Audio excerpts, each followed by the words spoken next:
Selamat malam, sesuai dengan janji saya kemarin bahwa pada malam ini kita belajar tentang critical factor yang merupakan kelanjutan dari proses belajar hipnosis yang dimana di minggu lalu kita sudah belajar tentang pintu informasi. Malam ini kita belajar tentang critical factor. Apa sih critical factor atau kita kenal dengan bahasa Indonesia sebagai faktor kritis? Kalau saya kasih bahasa sederhana, critical factor atau faktor kritis itu adalah filter mental yang terletak di antara pikiran sadar dan bawah sadar yang menyimpan sistem kepercayaan atau segala hal yang kita pikir itu tahu, yakin, dan rasa sebagai hal yang benar menurut kita. Ingat, di garis bawahi adalah menurut kita. Perlu kita ketahui juga pikiran sadar kita baru aktif itu ketika umur 3 tahun. Di bawah 3 tahun kita masih mungkin lebih banyak menggunakan pikiran bawah sadar. Biasanya anak-anak di bawah 3 tahun disuruh, awas api itu panas, mereka akan mencobanya. Es itu dingin, mereka akan mencobanya untuk memegang. Ya, itu karena pikiran sadar itu baru aktif di usia 3 tahun. Terus, mengapa critical factor itu jadi penting dalam proses hipnosis? Seperti saya sampaikan sebelumnya, pada saat belajar pintu informasi, kita ingin mencoba menembus critical factor seseorang lewat pintu informasi mereka yang secara tepat. Jadi prosesnya adalah tahu pintu informasinya, tahu critical faktornya apa saja. Sama seperti sebuah peta. Ini merupakan sebuah peta. Kalau kita gambar, ya peta itu peta wilayah. Kita ingin tembus ke atau sampai ke wilayah itu, berarti kita harus tahu jalurnya, petanya apa saja. Jalannya lewat mana? Jalannya lewat pintu informasi tadi. Petanya itu adalah gambaran tentang critical factor orang itu. Di mana tinggalnya, adat istiadatnya, bagaimana cara berpakaiannya, banyak macamnya. Sedangkan critical factor itu adalah dia bawa itu sebagai suatu kebenaran, biasanya dari informasinya dari sejak kecil, dari sejak dia di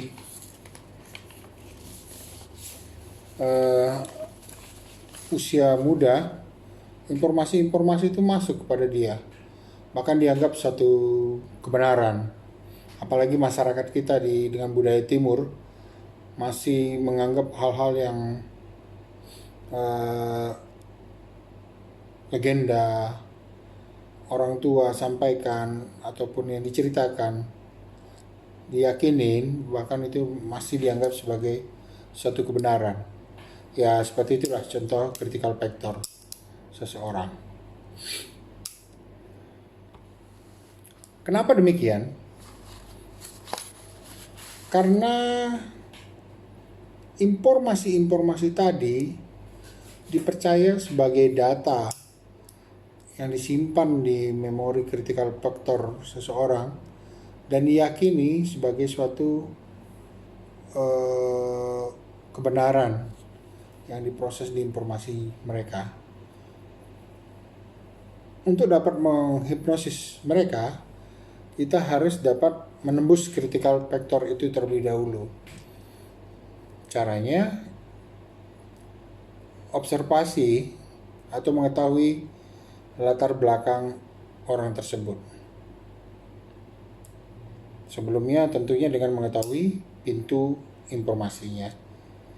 Jadi untuk mengetahuinya lebih dalam, teman-teman dapat lihat di video live streaming saya yang minggu lalu.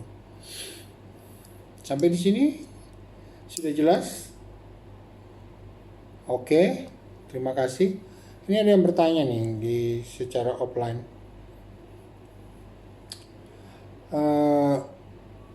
Apa sih yang dimaksud dengan critical factor? Kenapa critical factor itu menjadi sesuatu hal yang penting?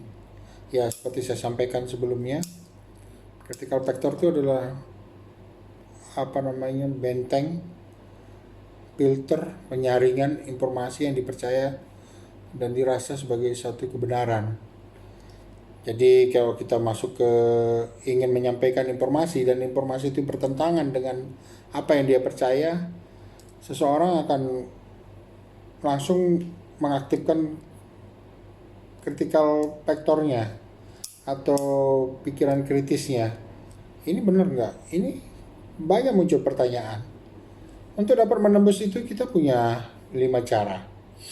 Pertama dengan repetisi atau informasi berulang-ulang, sugesti berulang-ulang, sehingga critical factor itu dijejalin terus dengan sugesti, informasi yang berulang-ulang akan menjadi bosan.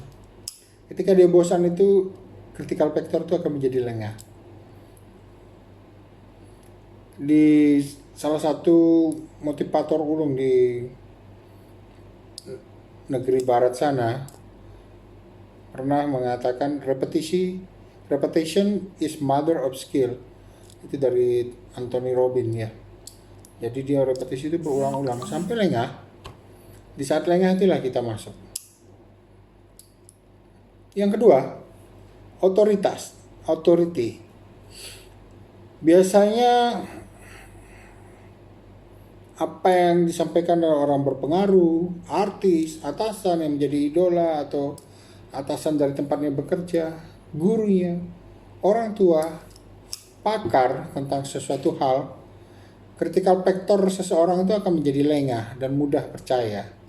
Dari situ dia akan masuk dan tembus. Bagaimana caranya? Kita nanti di pelajaran yang ketiga. Bagaimana membuat framing atau dengan narasi-narasi untuk dapat menembus dengan mudah critical factor seseorang. Jadi kata kuncinya adalah dipandang. Ya, orang itu dipandang penting, dipandang sebagai pakar. Jadi muncul suatu keyakinan bahwa apa yang dikatakan, apa yang disampaikan, informasi disimpan sebagai data suatu hal yang valid dan diyakini oleh orang tersebut.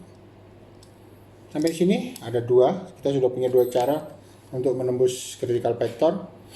Sebelumnya terima kasih untuk Ozzy Culture sudah membantu saya untuk mencoba memberikan pelatihan hipnosis secara free di online di saat COVID-19 ini.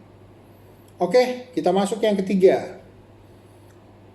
Identifikasi kelompok atau keluarga.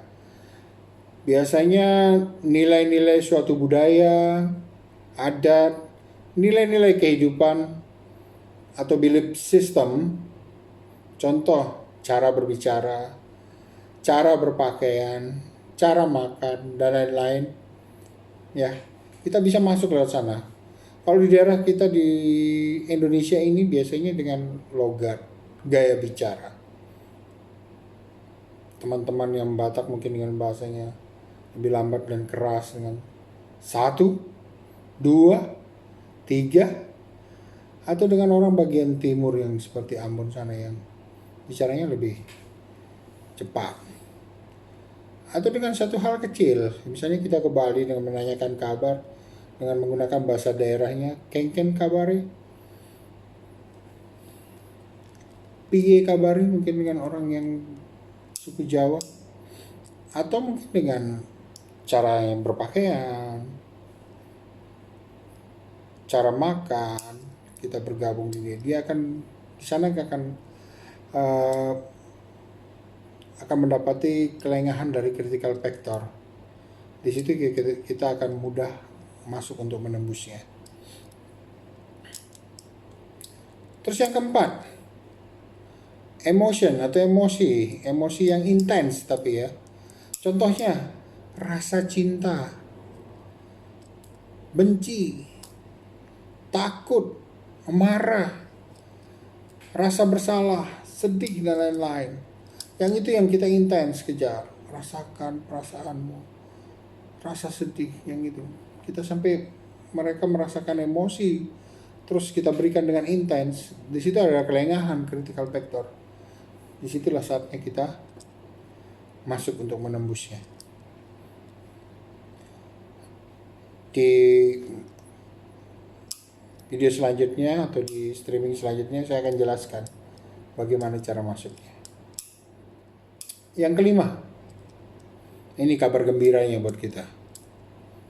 Hipnosis atau self hipnosis adalah cara yang paling cepat dan efektif, dan kekuatannya 9 kali lebih kuat dari kondisi biasa. Dalam keadaan hipnosis, ketika faktor manusia tidak menganalisa, tidak ada namanya hambatan untuk kritisi. Ketika itu dalam keadaan hipnosis seseorang, kita bisa katakan critical factornya tidak bekerja sama sekali. Di saat itulah kita masuk dengan data-data yang baru, sugesti-sugesti yang baru. Itu menjadi hal yang penting dan harus dilakukan dengan penuh tanggung jawab. Karena apa yang kita masukkan ketika critical factor itu tidak memfilter informasi yang masuk ke dalam pikiran bawah sadar seseorang, maka di situ kita sebagai seorang penghipnosis wajib menjaga moral apa informasi yang akan dimasukkan di sana. Sampai di sini, apakah sudah jelas, teman-teman? Saya kasih contoh nih satu buat teman-teman. Yang paling sering terjadi sekarang ini, critical factor dari kita semua adalah munculnya pikiran kritis terhadap hipnosis atau yang lebih dikenal dengan hipnotis. Ketika ada salah satu rekan kita di televisi memberikan contoh hipnosis dengan cara ditanya, dibongkar informasi pribadinya, itu akan muncul informasi suatu ketakutan dalam setiap orang yang mempercayai, yang menonton, sehingga ketika dicoba untuk dibantu dengan hipnosis ada muncul rasa ketakutan. Itu adalah proses critical factornya seseorang yang mencoba membentengi diri. Ntar kalau kita dihipnosis rahasia kita kebongkar dan lain-lain. Ini pentingnya saya informasikan. Dalam keadaan hipnosis, jika seseorang ingin berbohong, maka dia bisa 9 kali lebih fokus untuk berbohongnya. Karena keadaan hipnosis membuat seseorang menjadi jauh lebih fokus untuk berkonsentrasi. Itu sudah menjawab ya. Jadi sebenarnya tidak ada hal-hal yang seperti nanti kita dibawa dalam proses relaksasi, kita mau bercerita tentang rahasia kita dan lain-lain. Tidak, hipnosis tidak seperti itu. Ya. Jadi jika dia ingin berbohong, dia bisa berbohong saja. Tapi untuk tahu dia berbohong apa tidak, nanti di kelas berikutnya akan kita berikan informasi apa yang harus kita pelajari, apa yang harus kita tahu. Sampai di sini, apakah teman-teman sudah dapat mengerti, sudah puas mengetahui tentang critical factor. Saya berharap teman-teman lebih detail, banyak membaca, banyak melihat literasi dari orang-orang hebat di hipnosis. Apa sih critical factor? Ditarik lagi dari minggu lalu, kenapa harus tahu pintu informasi di ke depan, bagaimana kita melakukan tes sugestivitas, tes ringan saja, misalnya membuat lengket, susah membuka mata, dan lain-lain, dengan mengaitkan dari informasi video sebelumnya, video hari ini, sampai ke video berikutnya. Semoga apa yang saya bagikan ini menjadi informasi yang berguna buat teman-teman yang ingin belajar hipnosis secara mandiri, secara otodidak. Saya siap membantu. Mungkin bisa menghubungi langsung WA saya di 0813 3990 8-nya 4 kali. Saya tunggu WA-nya bila ingin bertanya sesuatu, ingin bertanya pada di kelas, malu menyampaikan lewat chat, boleh lewat Japri. Ya, saya harapkan semuanya semangat untuk belajar. Dari sekian dari saya untuk malam ini. Terima kasih buat OSI 205 dari OSI Culture, sudah membantu saya untuk memberanikan diri membuat kelas ini. Ya, terima kasih. Sampai jumpa. Salam hormat dari Tukang Hipno.